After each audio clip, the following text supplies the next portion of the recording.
Isaorantsika ny tompo amin'ny zavatra rehetra ary faly miarahaba antsika indray. Ao anatin'izao fotoana ny fifampaherezana izao amty takariva ity. Fotoana izay tiantsika mba hatakarana bebe kokoa hatrany ny fitiavan'Andriamanitra antsika tsirairay avy, koa anterina izany fiarabana izany izay fa natolotra teo ho antsika rehetra mpanaraka tsy tapaka ny onjam-peo sy eto anivon'ny Facebook ihany koa zany izay manaraka izao fandarana izao, satria fitiavan'Andriamanitra no horesana mahakasika ny mahandriamanitra an'Andriamanitra lay toetrany dia ny fitiavana. Sitrakitsika indrindra ny hametraka ny fatakarana izany eo am-pelantanany, satria amaolombelona voafetrantsika dia tsy ho fantatsika avokoa ny momba an'Andriamanitra rehetra, fa kosa izay efa nasehony antsika, mahasoa antsika ary tiany ho fantatsika no horesantsika mandritra izao fotoana izao sy ny manaraka. Koa tiantsika indrindra ary ny hitondra izany dinidinika izany fotoana fampaherezana izany amin'ny alalan'ny vavaka, koa manasa antsika ary iombona fa misy vavaka zay ho tononona. Vavaka isika.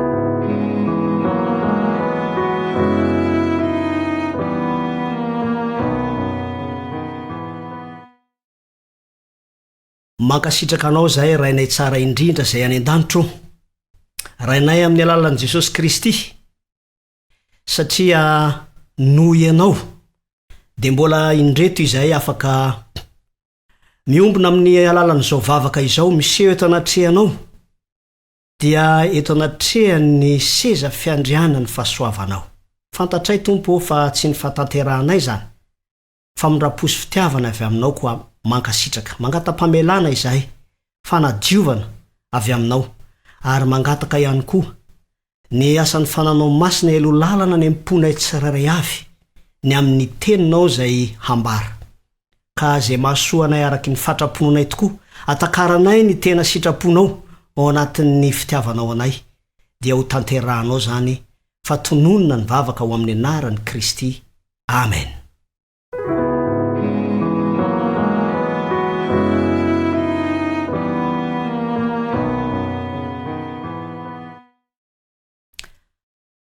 Ao anatin'izao fotoana izao dia tsindrina manokana fa izay mety ho takatry ny mahaolombelona antsika ihany nefa no ho fantatsika momba an'Andriamanitra, saingy mino kosa isika fa izay nambarany na ny fanambarana nataon'ny tenany ao amin'ny teny na ny soratra masina, izay fanambarana tsy misy diso ny momba an'Andriamanitra, ny toetra, ny maha izy azy, dia ho hitantsika, satria ny antony na ny tanjona dia fantatsika fa ho amin'ny fahazonantoka ny hoavy ny fiainantsika. Toetra n'Andriamanitra no andeha amintinantsika ny lohahevitra amin'ity fotoana ity, satria mandritra ny izao herinandro izao dia lay Andriamanitra fitiavana no lohahevitra. Andeha ho jerentsika sahady ao anatin'izany toetra n'Andriamanitra izany, ho hitataratra ao anatin'izany ny fikasan'Andriamanitra. Ijery sika ao amin'ny Genesis toko voalohany. Genesis toko voalohany ka ny 9:20 dia izao ny fanambarana. Andriamanitra nanao hoe, andeha isika amorona olona taka ny endritsika araky ny tarentsika. Eto dia hita sahady fa raha ny mahaolombelona antsika no ambara dia efa fikasan'Andriamanitra ny isin'ny fiainana mahaolombelona. Ary izasehanao zany matoa misy, matoa afaka mbola miaina, ary azo lazaina mihitsy aza hoe afaka miara manaraka izao fandarana izao dia noho io fikasan'Andriamanitra io. Isaorantsika sahady izy noho izany satria hitataratra amin'izany fikasan'Andriamanitra izany ny toetrany izay mifantoka amin'ny mahaolombelona antsika, manome toerana, manome lanja ny mahaolombelona antsika. Ilay teny hoe amorona olona tahaka ny endriny araky ny tarehiny dia nisy fanambarana izay nataona mpitandrina anankiray nanao hoe mahafinaritra ozy ny mahatsapa fa avy amin'io teny io dia hita taratra fa namorona ny olombelona Andriamanitra mba rehefa mijery antsika olombelona izy dia hitany ao amintsika izy. Zany hoe hitan'Andriamanitra taratra ao amin'ny mahaolombelona antsika ny endriny sy ny tarehiny. Efa matetika angamba no nahare isika manao hoe ny teny hoe endriny sy ny tarehiny ane dia tsy tena raisina arabaky teny hoe tarehy sy endrika fa ao anatin'izany ny toetra, ao anatin'izany ny maha-Andriamanitra n'Andriamanitra zay lafy ny toetra tiany ho hita, ary izany dia manome antoka fa tian'Andriamanitra ny mahaolombelona antsika na dia noforonina tao anatin'ny ity tontolo ity aza. Satria mety hisy ilaza mantsy manao hoe tsy ny olombelona ihany ny tian'Andriamanitra fa izao tontolo izao. Tena marina zany, ary ny tenin'Andriamanitra dia manambara mihitsy fa tian'Andriamanitra izao tontolo izao. Fa tao anatin'ny fikasany kosa dia anisan'ny tsy latsa-danja raha tsy ilaza aza isika hoe manana ny toerany manokana nanaovan'Andriamanitra ny olombelona. Fantatsika izany satria raha nanao ny olombelona izy dia nampiasa mihitsy ny tanany mba hamolavola. Zava-dehibe zany. Zavatra tsapantsika ihany koa tao anatin'ity fikasana, ao anatin'ny sehatry ny famoronana maha-Andriamanitra moa zany ny fahefan'Andriamanitra mamorona isika, dia raha mijery maika fotsiny dia tao hoe raha tena tian'Andriamanitra ve ny mahaolombelona dia nataony farany vao niforonina. Ohatrany hoe raha jerena tampoka dia hoe 9 andro ny andro namoronana. Naninona raha mba tany amin'ny andro voalohany dia fa nataony ny famoronana ny olombelona mba ilazana fa tena tiany olona. Raha tena manitinika tsara nefa isika makasika n'ity fikasan'Andriamanitra ity dia izao, tena maneho mihitsy ny fitiavan'Andriamanitra, ny tanjona tsara, ny fikasana tsara ho an'ny olombelona ny namoronan'Andriamanitra ny olona tany amin'ny andro fahenina zany. Satria izao efa nomanin'Andriamanitra avokoa ny zavatra rehetra. Tsy navelan'Andriamanitra zany ny olombelona rehefa noforonina mbola hosahirana indray hoe ahoana ary ny fomba iainako, dia ahoana zany ny sakafo, dia ahoana ny mety tontolo ahafahana miaina, ny rivotra sy ny sisa. Fa izao nataon'Andriamanitra tanteraka no totosaina meloho ny zavatra rehetra, ka rehefa tonga ny fotoana izay namoronana ny olombelona dia efa vonona ny zavatra rehetra. Izany dia mbola entina manambara amintsika fa manana tombontsoa izay miavaka ny nametran'Andriamanitra ny olombelona teto amin'ity tontolo ity, ary antony manokana izay ampitodika ny saintsika hatakatra ny fitiavan'Andriamanitra antsika izany.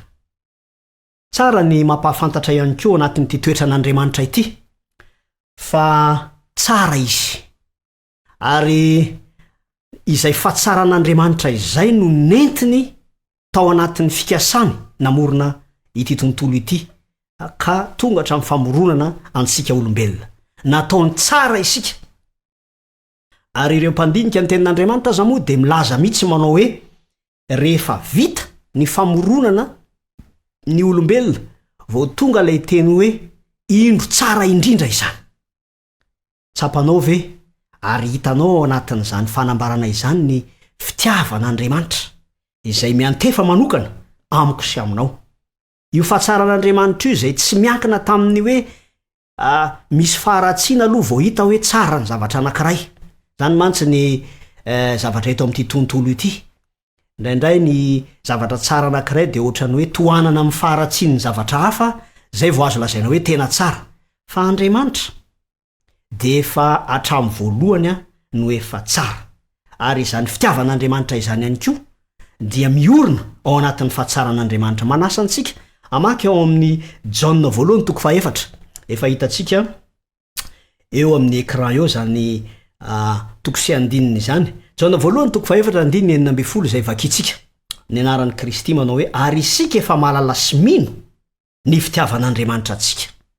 Andriamanitra dia fitiavana. Hitantsika amin'izany ary fa tsy hoe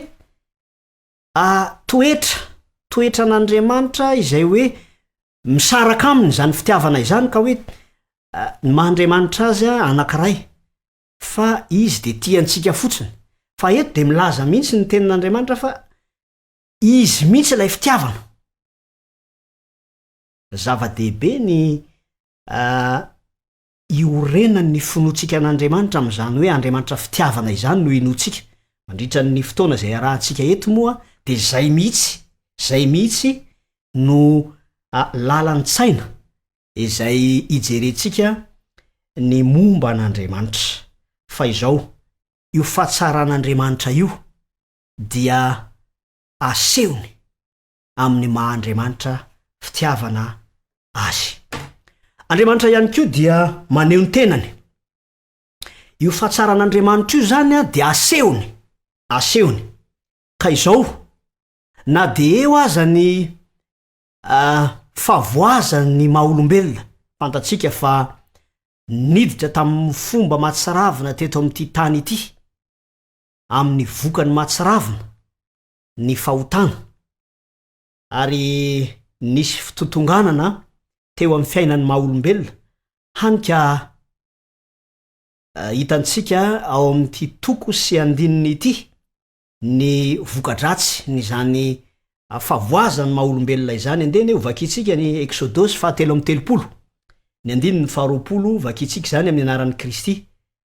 Ary koa izy tsy mahazo mahita ny tavako ianao, fa tsy misy olona mahita ka ho velona. Zany no ny hafaran'ilay maha-olombelona izay afaka nifanerasera tamin'Andriamanitra mivantana tany am-boalohany. Fa satria niditra ny fahotana, niteraka toetra mety maty, vokatra ratsy mety maty tao amin'ny maha-olombelona antsika, dia tsy mahazaka mahita ny maha izy an'Andriamanitra intsony. Ary ararotin'ny fahavalon'Andriamanitra izany zavatra izany. Zay indrindra no antony mahatonga antsika mijery manokana ny fomba hanehoan'Andriamanitra ny tenany, na dia efa tsy manana fahafahana intsony aza isika hita azy mivantana, dia isaorana izy. Fa ity tontolo-kevitra ity moa dia tamin'ilay fotoana zay nangatany Mosesy hoe mba pahitao ny tavanao Jehova, mba halalako anao. Dia izao no fanambarana ao amin'ny toko 4:30 toy an'ity teny ity ihany. Ka ny andininy 4 manao hoe ary Jehova nandalo teo anatrehany ka niantso hoe Jehova Andriamanitra mamindra fosy miantra, maro-po sady be famindra-po sy fahamarinana. Hitantsika amin'izany teny zany fa ilay toetra zay nentin'Andriamanitra naneho ny tenany tamin'ny Mosesy, izay aseho amintsika ihany koa indrindra ao anatin'izao fotoana izay ambara amin'ilay antsoina hoe androm-pahasoavana izao, dia Andriamanitra mamindra fo, Andriamanitra miantra, Andriamanitra maro-po sady be famindra-po sy fahamarinana. Tsy manala ny fahamarinan'Andriamanitra akory ny mahafitiavana an'Andriamanitra. Ireo mpandinika ny soratra masina dia namaritra sy namintina ny toetran'Andriamanitra tamin'ny fomba telo. Andriamanitra tsy to, zany hoe Andriamanitra mahery ao anatin'izany ny fahefany mifehy izao tontolo izao, ao anatin'izany ny fahefany mamorona, ary tsy hoe manamboatra avy amin'ny zavatra efa misy fotsiny, fa afaka mamorona avy amin'ny tsy misy. Ny faharoa dia Andriamanitra marina, tsy manao fahadisoana. Ao anatin'io Andriamanitra marina io no misy ny famarinan'Andriamanitra, ny fahatsaran'Andriamanitra, ny lalàn'Andriamanitra, ny toetran'Andriamanitra zay mahitsy ary tsy azo iodivirana. Fa ny toetra fahatelo ihany koa, ny lafitoetran'Andriamanitra fahatelo dia ilay Andriamanitra fitiavana. Io Andriamanitra fitiavana io ao no isehoany famindram-po, ny fiantrana, ary izany rehetra izany anefa dia iorenany ilay hoe Andriamanitra fitiavana avokoa. Satria na eo aza ilay toetran'Andriamanitra mahitsy sy ny fahefany, raha tsy miainga amin'ny fitiavana izany izay nasehony nanehoany tenany teto, dia azo vahana ny fahavalon'Andriamanitra manao hoe tsy refesy mandidy zao Andriamanitra izao, ka manao didy jadona. Fantatsika nefa fa ny famarinan'Andriamanitra dia mitoetra sy miorina tsara, ary izany ihany koa dia miseho amin'ny fitiavan'Andriamanitra. Mitady ny fomba rehetra io Andriamanitra fitiavana io ifandraisany amintsika olombelona, na dia teo aza ny vokadratsy ny fahotana, ny asan'ny fahotana zay mampisaraka ny maha olombelona atsika amin'ilay Andriamanitra mpamorona, dia miditra an-tsehatra Andriamanitra. Izy mihitsy no mamorona fomba. Ao anatin'izany ny fomba zay ifandraisany amintsika dia ny teniny, ny Baiboly zay nempelantanantsika, tenin'Andriamanitra, ny soratra masina. Zany moa dia entsoina ny tenin'Andriamanitra avokoa, testamenta taloha, testamenta vaovao, ny tenin'ny faminaniana azo entsoina daholo an'io Baiboly io zany dia ny soratra masina. Fomba nentin'Andriamanitra ihany koa anambarany ny tenany amintsika, satria Andriamanitra fitiavana azy dia tiany ny maneho an'izany amintsika, na dia eo aza ny mahavoafetra antsika, dia maneho amintsika ny tenany izy sy ny fitiavany amin'ny alalan'ny natiora. Izao natiora misy atsika izao, ny siansa zay anaovantsika fandalinana. Raha ny tokony ho izy zany dia tsy tokony fanohatra amin'ny maha-Andriamanitra ny ara-tsiansa, fa tokony ifameno. Fa indrisy moa noho ny fifantohany zanak'olombelona amin'ny tenany, dia lasa mivadika izany siansa tokony ho tombontsoa alalantsika bebe kokoa an'Andriamanitra sy ny voarin'Andriamanitra izany, lasa entina nanohatra an'Andriamanitra indray. Fa ny tenin'Andriamanitra, ny natiora, dia entiny maneho ny tenany amintsika. Ny feon'ny fietreretana, misy fotoana dia mandalo an'izany isika, fa vitan'Andriamanitra mihitsy ny miteny amintsika amin'ny alalan'ny feon'ny fietreretana, izay tsy miankina amin'ny zavatra hafa, fa tena ao amin'ny fosiny saintsika ao. Manana fomba anankiray ihany koa io Andriamanitra io zay ifandraisana amintsika, dia ny toe-javatra, fanandramany tenantsika manokana eny amin'ny fiainantsika andavanandro eny. Koa araroty ao anatin'izany fanambaran'Andriamanitra ny tenany zany amintsika, ireo fomba farafakely ny 4 no hitantsika teo ireo. Raha ny tena marina dia mbola nasehon'Andriamanitra ihany koa ao anatin'ity toetrany ity, ilay fitiavan'Andriamanitra zay miasa.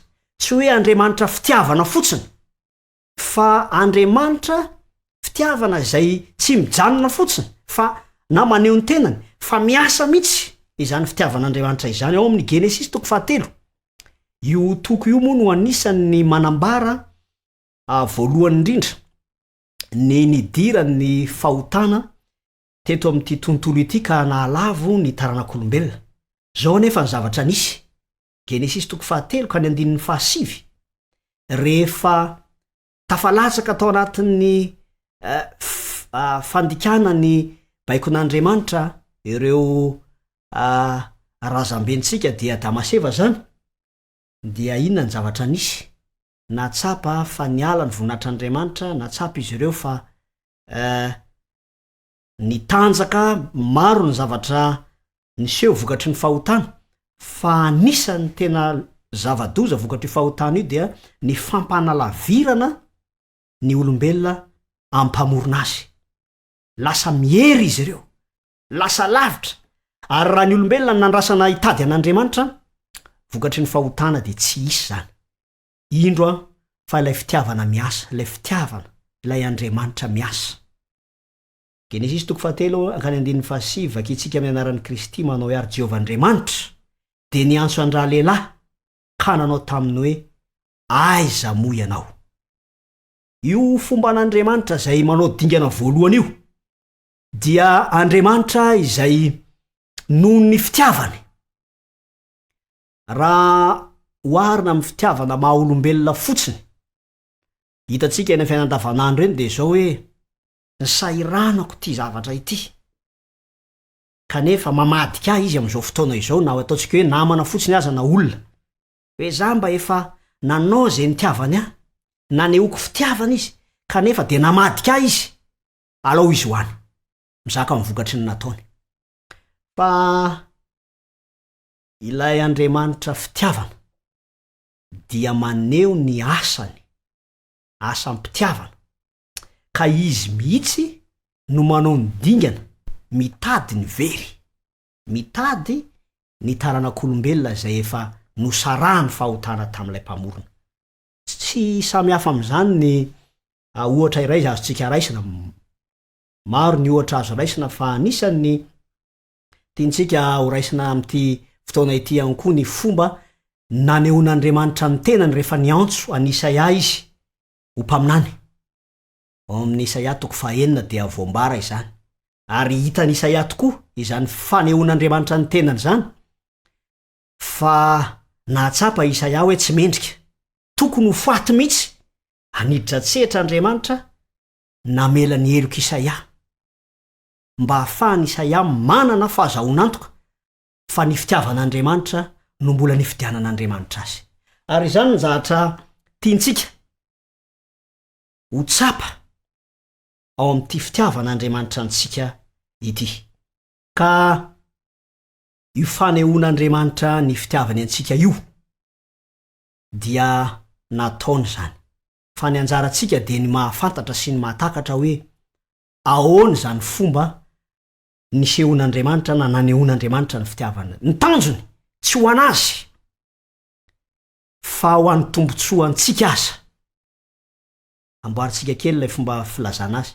Tsy ho an'ny tenan'Andriamanitra na ho amin'ny tombontsoany ny nanaovany an'izany fitiavana miasa izany, ny mbola nitehirizany antsika ho azo ny anehoanany zany fitiavana izany, fa ho amin'ny ho avitsika, ho an'ny tombontsoantsika. Ary izany no maheto antsika mandritra nyty herinandro ity dia hanokana fotoana betsaka isika iresahana ny amin'ny fomba entin'Andriamanitra isehoany zany fitiavany zany.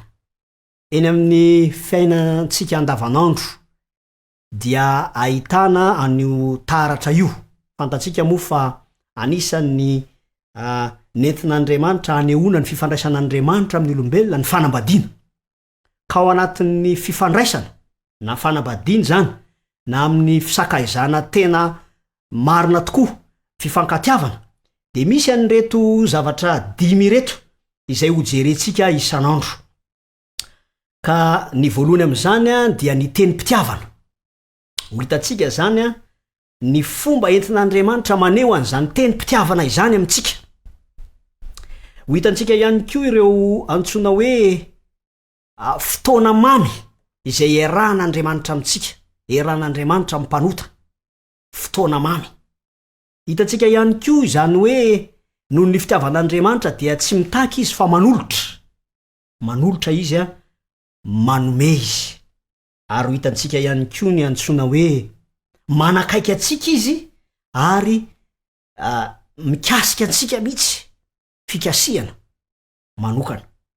Ary hitantsika ihany koa hojerentsika ny amin'ny hoe manohana antsika izy. Misy asa izay anampiny antsika ary tanterahiny. Tsy miankina amintsika izany, fa miankina amin'ny fitiavany antsika. Koa eto dia manasa antsika sahady. Satria izao fotoana izao raha natao ny antony de mba hitombony ny fifandraisantsika tsara bebe kokoa amin'Andriamanitra. ka ny fanehoana ny fitiavan'Andriamanitra, ny maha-izy an'Andriamanitra, izany mihitsy no tian'Andriamanitra anatona antsika azy, fa tsy hanery antsika izy, tsy ampiasa fomba izay antery, fa ny fitiavany no entiny ientsoana antsika mba hiverina aminy. Efa nanao ny dingana voalohany izy, koa izany no tiana hoentina ambavaka amin'ity eto ampamaranana, sitraka indrindra ny iombom-bavaka amintsika, mba ahafahantsika mahita bebe kokoa, mahatsapa lalina kokoa izany fitiavan'Andriamanitra izany, na ny marimarina kokoa mahatsapa ny maha-Andriamanitra fitiavana n'ilay Andriamanitra zay inontsika. Koa manasa antsika ary mba iombona amin'ny vavaka izay atao, ivavaka isika.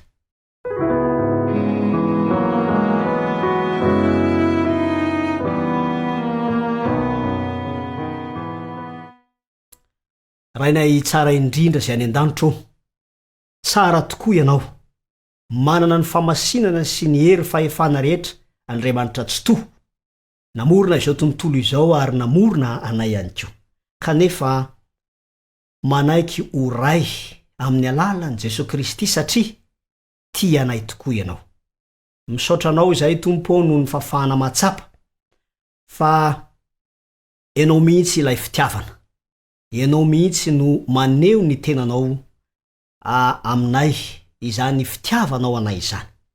Koa ny angatahanay Tompo ao anatin'ny dingana izay nataonao, ilay dingana voalohany entina manatona anay, manambara ny tenanao, de mba ianao mihitsy amin'ny alalan'izany fitiavana izany no anokatra ny fo mampananay anaiky izany fitiavanao izany. Ka izany Tompo no vimiaina, izany ihany koa no tady mazaka zay entinao isintonana anay ary ahafahanay mamikotra amin'ny fitiavanao. Tompo ampio zahay fa marefo loatra vokatry ny fahotana izay mahatonga ny fiainanay analavitra anao. Koa isaoranay anao ny fafana mbola manana tombontsoa manatona anao noho izany fitiavanao izany. Koa atao zava-misy eo amin'ny fiainanay ary izany fanandramana mahafinaritra izany. Fatononana ny vavaka amin'ny anaran'i Jesosy Kristy. Amen.